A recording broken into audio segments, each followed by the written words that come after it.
کی آنکھوں سے میں دیکھتا ہوں، ان کے کانوں سے میں سنتا ہوں۔ جب تک میں مشائخ کی خدمت میں رہا ہوں، ہر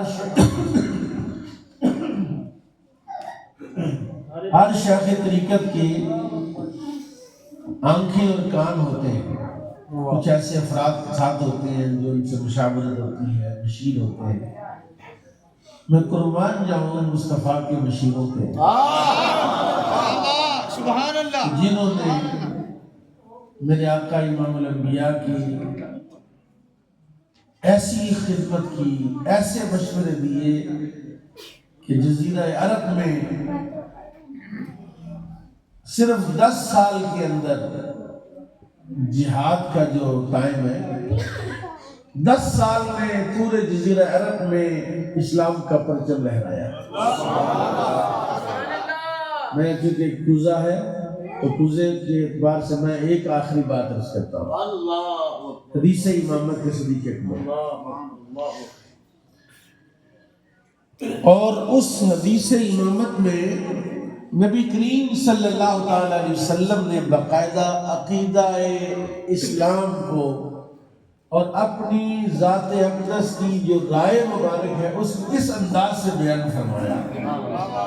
میرے آقا مثال فرمایا، مثال سے کچھ عرصہ پہلے شدت کی بیماری کا سامنا کیا رسول اللہ صلی اللہ علیہ وسلم۔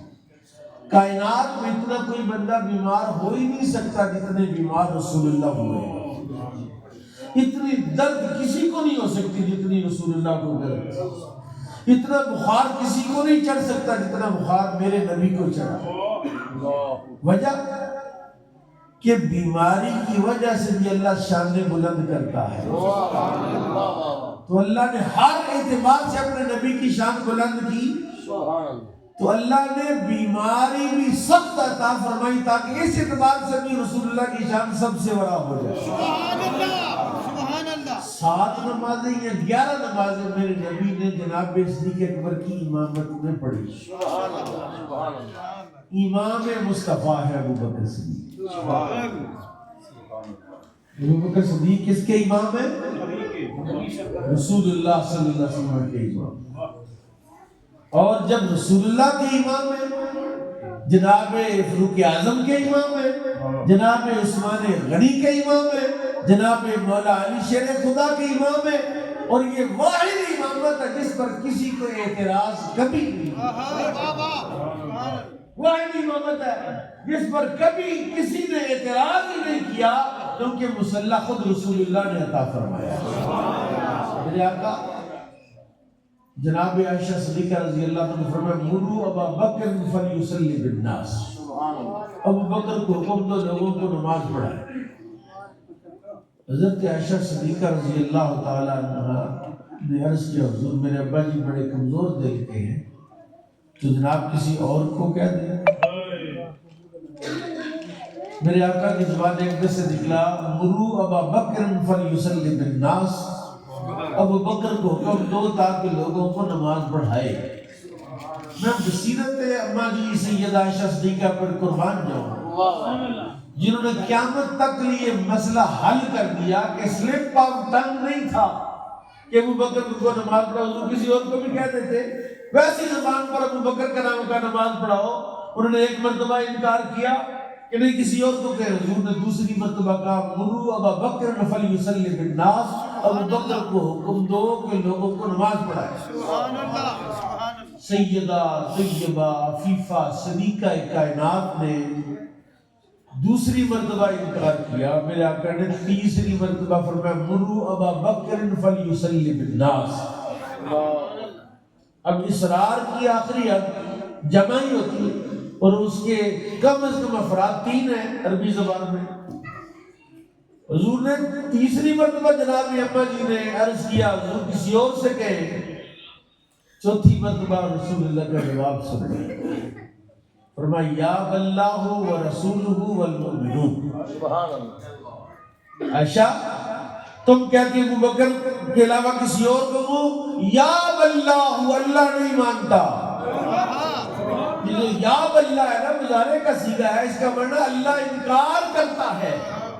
یا اللہ کا معنی ابا واستکبر وکان من الکافرین، شیطان ابا، لفظ ابا انکار کیا اس نے، اور ابا یا ابا یعنی یا اللہ و رسولہ، عائشہ اللہ نہیں مانتا، اللہ انکار کرتا ہے، اس کا رسول انکار کرتا ہے، والمومنون اور مومن انکار کرتے ہیں کہ ابو بکر دل میں موجود ہو، نماز کوئی اور پڑھائے، اللہ انکار کرتا ہے۔ اگر میں اس کا ترجمہ کروں بڑے احتیاط میں کہ یا اللہ ابو بکر کی امامت کے خلاف اللہ انکار کر رہا ہے کہ ابو بکر ہو تو نماز کوئی اور مصلی پر کھڑا ہو، اللہ نہیں مانتا، اللہ انکار کرتا ہے۔ جناب سیدہ طیبہ عائشہ صدیقہ رضی اللہ تعالی عنہا نے میرے نبی کی بارگاہ میں 3 مرتبہ بار بار اصرار کیا تاکہ قیامت تک کوئی یہ نہ کہے کہ حضور کی زبان سے ویسے ہی نکلا تھا، کسی اور کو کہنا چاہتے تھے، نہ ابو بکر کا آ گیا۔ 4 مرتبہ اور چوتھی مرتبہ جملہ ایسا بولا کہ کسی اور صحابی کے بارے میں ایسا جملہ استعمال ہی نہیں کیا۔ یا اللہ ابو بکر کے خلاف اللہ انکار کرتا ہے۔ مخالف ہے ابو بکر کا انکار کون کرتا ہے؟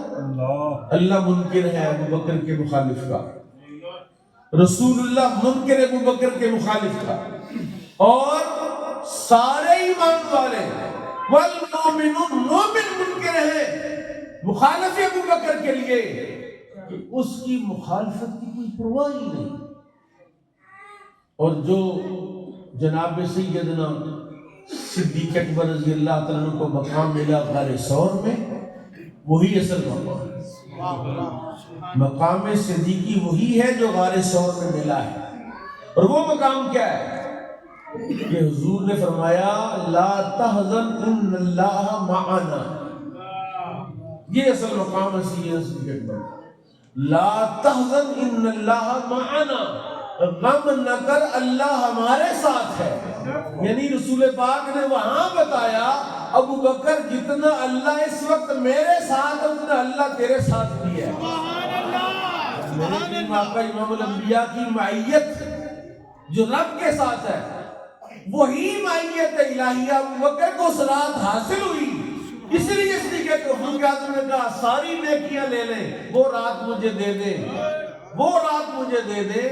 جناب سیدنا صدیق اکبر رضی اللہ تعالیٰ عنہ آپ اللہ کے بھی قریب ہیں، رسول اللہ کے بھی قریب ہیں، اور مومن کے بھی قریب ہیں۔ اللہ ہمیں